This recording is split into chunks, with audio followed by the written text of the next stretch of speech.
एक और viral trick हम आपके लिए लेकर आए हैं जो परसेंटेज से रिलेटेड है। प्रश्न काफी शानदार है और इस तरह के प्रश्न कई बार एग्जाम में देखने को मिला है। अगर नेक्स्ट टाइम ये कभी पूछ देना तो अब नहीं छूटेगा। कह रहा है एक आयत की दोनों बीमाओं में 10% की वृद्धि की जाए तो उसके क्षेत्रफल में क्या प्रभाव पड़ेगा। पहले बच्चे इस तरह से बनाते थे, ठीक है, कि सर जब अगर इस तरह का क्वेश्चन पूछा जाए तो फॉर्मूला लगाते थे बच्चे, plus minus A plus minus B plus minus A B बटे 100। ये अपने जगह एक किताबी भाषा है और अपने जगह ये बिल्कुल सही है, लेकिन संतुष्टि नहीं मिलता था बच्चों को, कंफ्यूज हो जाते थे हमेशा। लेकिन अब से ये बिल्कुल भी कंफ्यूजन दूर होगा और हम एक बहुत ही शानदार ट्रिक लेंगे कि एक आयत की दोनों बीमाओं यानी लंबाई और चौड़ाई में 10% की वृद्धि की जाए तो उसके क्षेत्रफल में। आपको पता है कि आयत का जो क्षेत्रफल होता है वो होता है लंबाई गुने चौड़ाई। सही बात। कहेंगे सर इतना तामझाम, एक बार सीख तो लो हमसे। तो पहले लंबाई को भी मानिए 100 और चौड़ाई को भी 100, क्योंकि कोई भी चीज अपने आप में प्रतिशत में 100%।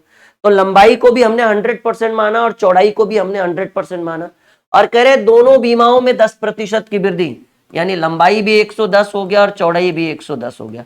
डबल जीरो से डबल जीरो हो गया, ठीक है। ये 100 आप काटिएगा नहीं, वैसे अभी कट नहीं रहा है, कटेगा फिर भी नहीं काटिएगा। शॉर्ट ट्रिक हम आपको बता रहे हैं। 100 वाला हो गया 121, जो चीज 100 था वो 121 हो गया। इसलिए नहीं काटना है ना, क्योंकि प्रतिशत में डायरेक्ट 100 से कंपेयर करके डायरेक्ट आंसर लिख सकते हैं।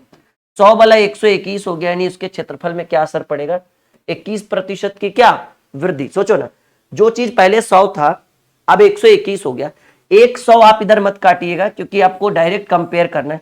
ये इजी ट्रिक है, इस पे भी बच्चे बना सकते हैं कि क्षेत्रफल लंबाई में भी 10 की वृद्धि, चौड़ाई में भी 10 की वृद्धि, प्लस प्लस प्लस प्लस 10 गुने 10 बटे 100, यानी डबल जीरो से डबल जीरो 20 प्लस 1 यानी 21% की वृद्धि। लेकिन होता क्या है ना कि ये कई कई जगह बच्चों को बीच राह में छोड़ देता है, इसलिए हम इस पर भरोसा नहीं करते। हमारा जो है कहीं नहीं छोड़ेगा, बिल्कुल लक्ष्य तक लेकर जाएगा। आइए इसके ऊपर 5-6 प्रश्न हम अच्छे अच्छे करते हैं। जरूरी नहीं कि हर बार आयत से ही रहे, अलग अलग टॉपिक के ऊपर क्वेश्चन हम आपके लिए लेकर आए। एक आदमी किसी वस्तु को खरीदते समय 10% का लाभ लेता है और बेचते समय भी 10% का लाभ लेता है, तो व्यापार में क्या प्रभाव पड़ेगा। देखिए ये इसका एक और तरीका, चाहे तो 100 भी कर सकते हैं, लेकिन उससे भी आसान।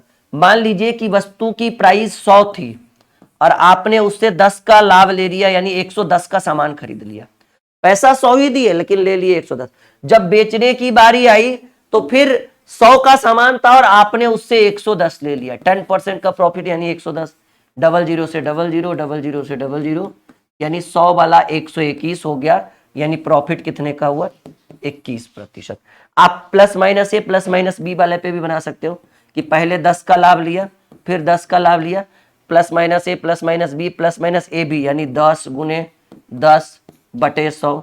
तो आपको डबल जीरो से डबल जीरो कट गया, 10 10 20 और 21% का प्रॉफिट। तो ये क्या है ना, बीच बीच रास्ते में छोड़ देगा, लेकिन ये कभी नहीं छोड़ेगा। कि मान लीजिए 100 रुपया था, आपने जब खरीदने की बारी है तब 100 के जगह 110 का सामान उससे खरीद लिया, दिए 100 ही, तो 110 बटे 100। बेचते समय, ठीक है, बेचे 100 का सामान लेकिन उससे ले लिए 110, ठीक है। तो ऐसे में 100 वाला 121 होने का मतलब है कि आपको डायरेक्ट 21% का प्रॉफिट होगा। अगर कंपेयर 100 से हो तो डायरेक्ट लाभ और डायरेक्ट हानि, जैसा कि आप यहां देख पा रहे हैं। आई बात समझ में, कहेंगे हाँ जी सर बिल्कुल गणित मक्खन।